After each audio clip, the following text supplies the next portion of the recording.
The history of North Carolina State University, presented by Group C. In what follows, we will discuss the history of NC State's academics, the campus itself, the sports teams, and famous graduates. Academic history. One of the most significant days in North Carolina State University's history occurred 25 years before its founding. In 1862, the Morrill Act was signed into effect by President Abraham Lincoln. It established land-grant universities and colleges throughout the United States by setting aside 30,000 acres per House representative in each state to be sold in addition to continued federal funding for these institutions. The Morrill Act placed an emphasis on agriculture, mechanical arts, now known as engineering, military service, and providing higher education to all economic classes. North Carolina College of Agriculture and Mechanical Arts was founded as a result of the Morrill Act. The name was later changed to North Carolina Agriculture and Technical State University due to a second Morrill Act in 1890. North Carolina State University has stayed committed to the mission of the Morrill Act. The College of Agriculture and Life Sciences ranks second in enrollment, trailing only to the College of Engineering. In addition, more generals and flag-ranking officers graduated from North Carolina State University than all other institutions of higher learning, excluding military academies. NC State has a legacy of research that has contributed to not only an overall increase in human knowledge, but also to economic development. Research performed here has led to more than 90 startup companies, 2,300 new products, and over 6,500 jobs. NC State had over $380 million in expenditures last year and leads 2 National Foundation Engineering Research Centers. In addition to the research won by faculty proposals, students also bring in research funding for their own projects. Tate Rogers, shown in the center of the picture here, was one such student. Using his experience of growing up on a North Carolina farm, he developed an enclosed auger system for the removal of human waste in developing countries. This won a fellowship from the Bill and Melinda Gates Foundation. We have came a long way in 125 years. 52 students attended the first classes at North Carolina College of Agriculture and Mechanical Arts on October 3, 1889. Tuition for each student then was only $20 per session, and students were allowed to choose between only 2 courses of study. One could major in either agriculture or mechanical arts. Now, North Carolina State University is home to more than 34,000 students and almost 2,000 faculty employees. Tuition per semester is approximately $3,900, and there are more than 300 degree programs for undergraduate and graduate students in one of the 12 colleges. Campus development. Following the signing of the Morrill Act in 1862 by President Abraham Lincoln, which provided national funding to establish a land-grant college in each state, the North Carolina College of Agriculture and Mechanical Arts was founded in 1887.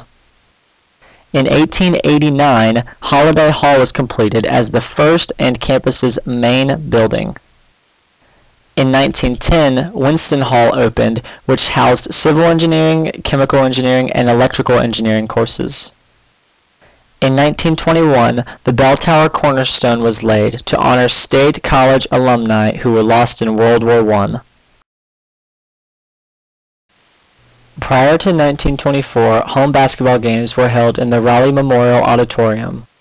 On 1924, Thompson Gymnasium opened, becoming the first on-campus home dedicated to basketball. Thompson Gymnasium was named after Frank Thompson, a former athlete who passed in World War I. Following a failed building inspection of Thompson Gymnasium, Reynolds Coliseum opened as the home for Wolfpack men's basketball. For the next 50 years, Reynolds Coliseum would house Wolfpack men's basketball until in 1999 the first game was held at the newly made RBC Center. The RBC Center, now known as the PNC Arena, is where Wolfpack men's basketball currently has its games. In 1907, the first on-campus football game is played at the new athletic field that would later become Riddick Stadium. Over the years, Riddick Field was renovated to include concrete stands in 1933. In 1964, a groundbreaking ceremony took place for the construction of Carter Stadium, now known as Carter Finley. In 1965, the final football game was played at Riddick Stadium. And in 1966, the first game was played in Carter Stadium. Lastly, in 1968, Riddick Stadium was demolished. SOS Hall now stands on the site Riddick Stadium once occupied. In 1984, 355 acres of land was allotted to the university by the North Carolina Governor James Hunt for the development of Centennial Campus. Shortly following, in 1985, the North Carolina Governor James Martin allotted another 455 acres to NC State. In 1990, the first corporate partner joined, which was ABB. In 2000, the Centennial Biomedical Campus was established. Currently, Centennial Campus is comprised of 1,227 acres of land, which is used for engineering, textiles, and veterinary medicine. And the year 2013 is predicted that Hunt Library will open on Centennial Campus. Sports history. Football history. In the early days of the university, NC State was known as North Carolina A&M, and they were called the Farmers. So the Farmers' first football game was on March 12, 1892, against the Raleigh Male Academy. The Farmers wound up winning the football game by a score of 12-6, and about 200 people were in attendance at the game. At the time, the football games were played at what is now Fulton Park. The first intercollegiate game for North Carolina was in 1893 against Tennessee, also in Raleigh in Fulton Park, and the Farmers won that game as well. On October 12th of 1894 was the game that sparked the rivalry with UNC Chapel Hill. Up until 1895, the team's colors were blue and pink, but that year was the first year they switched to the red and white uniforms, which we still have today. On October 1st of 1906, the first forward pass was attempted by the Farmers. At the time, this was considered a trick play, and not many people used it. This trick play aided the Farmers in a 39-0 victory over Randolph-Macon that was played at the fairgrounds. In 1907, North Carolina won its first football title, the South Atlantic Championship, with a record of 6-0-1 on the year. The first season tickets to football games were sold in 1909 for a total of $2 for the 5 games.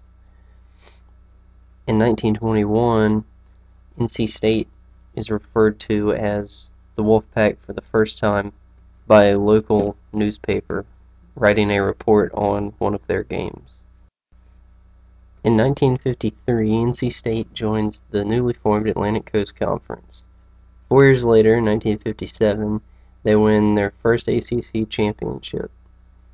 On October 8th, in 1966, the first game is played in the new Carter Finley Stadium. November 18th, 1978, Ted Brown's number 23 jersey is retired. In 1986, the diamond logo makes its debut. In 1995, NC State makes its 7th consecutive bowl appearance and wins the Peach Bowl. In 2000, the Black S logo returns after being gone for 14 years. And in 2006, NC State's Mario Williams is selected as the #1 overall draft pick in the NFL, and Tom O'Brien is introduced as the Wolfpack's new head coach.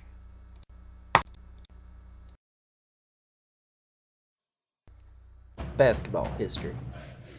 In 1910, there was a committee led by Guy Bryan that proposed the foundation of North Carolina A&M's first basketball team.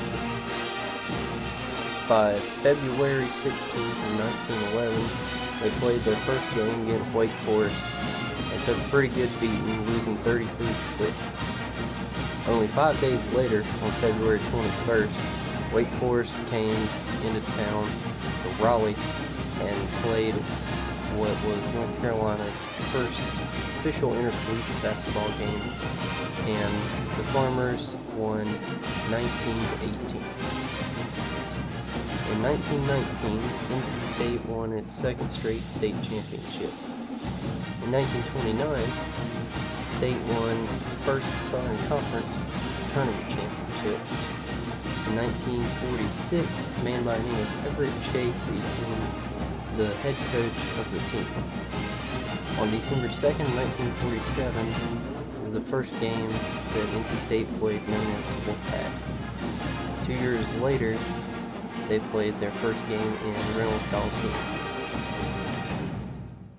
In March 1950, NC State made its first Final Four appearance in the NCAA tournament. 4 years later, in March of 1954, NC State won its first ever ACC championship, as well as the following 2 years. In December of 1965, NC State began a game against Wake Forest, and due to power outages, they were not able to finish the game until February of 1966. That made for the longest ongoing game in ACC history. In 1970, NC State won its 6th ACC championship. 4 years later, in 1974, for the first time, NC State was ranked number 1 in the polls in the nation and won the national championship against Marquette. In 1983, NC State had several miracle come-from-behind victories in the national championship playoffs and wound up winning the national championship that year. In 1991, Chris Corchiani set ACC career records for assists and steals. Also that year, Rodney Monroe became NC State's all-time leading scorer with 2,327 career points. In February of 2007, Sidney Lowe defeated the highest-ranked opponent for a first-year head coach in school's history by beating number 3 North Carolina. Notable alumni. Senator John Edwards obtained a Bachelor of Arts in Textile Technology from North Carolina State University in 1974. He grew up in a very poor family and was the first to get his college education. He went on to become a lawyer and represented the little guy in many court cases fighting against big corporations. He then served for 6 years as a North Carolina State Senator in the United States Senate from 1998 until 2004. He then ran an unsuccessful bid for President of the United States and consequently ran as the vice presidential candidate with John Kerry for the presidency in 2004. He has given back to NC State by his efforts to improve the education in this country and all that he has done in the government. He also spoke at commencement exercises for the university. Governor James B. Hunt Jr. earned a bachelor's degree in agriculture education in 1959 and a master's in agriculture economics in 1962 from North Carolina State University. While here, he served as the president of the Future Farmers of America chapter. He then went on to pass the bar exam and work with several law firms around the state. He then served as the lieutenant governor from 1973 to 1977 and worked with the Democratic-controlled state Senate to push through a lot of legislation, such as legislation that made kindergarten mandatory and increased the teachers' pay. He then went on to serve as the governor of North Carolina an unprecedented 4 times. This was because his public satisfaction and acceptance rate was extremely high, and he was very highly respected in the state of North Carolina. He passed many important pieces of legislation while in office, and many of them focusing on education. He also gave the governor the right to veto legislation and allowed the governor to run for a second term, which enabled him to serve his unprecedented 4 times.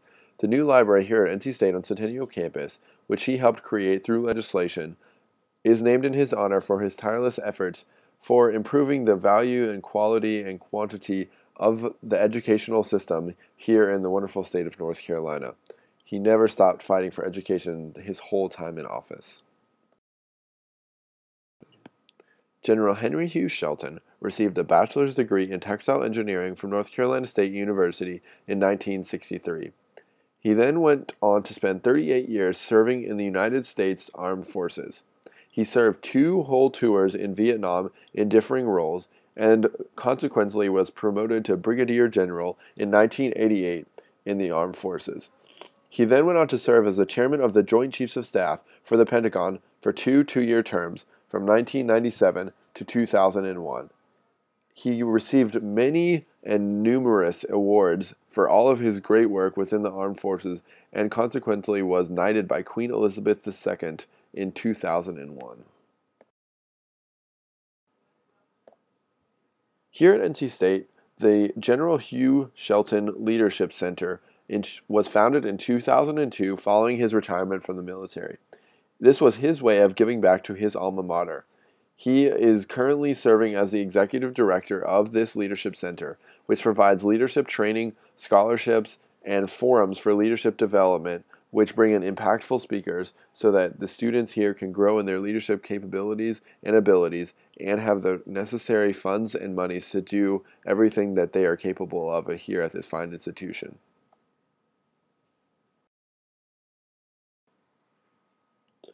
Dr. Bill Friday received an engineering degree from North Carolina State University. He then went on to serve in many higher education roles within the state, which led him to serve for 30 years as the president of the UNC school system.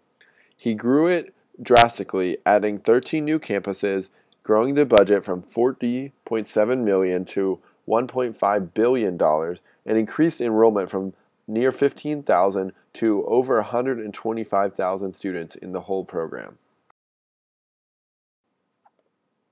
Dr. Friday dealt with many controversial issues while serving as the president, one of which was the speaker ban law, which prevented extremists from speaking on college campuses about ideas such as communism, radicalism, and desegregation.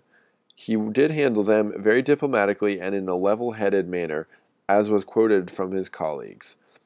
He was very highly respected in the state of North Carolina for all of his work, giving back to education, which he dedicated his entire life to, and therefore has affected NC State very greatly.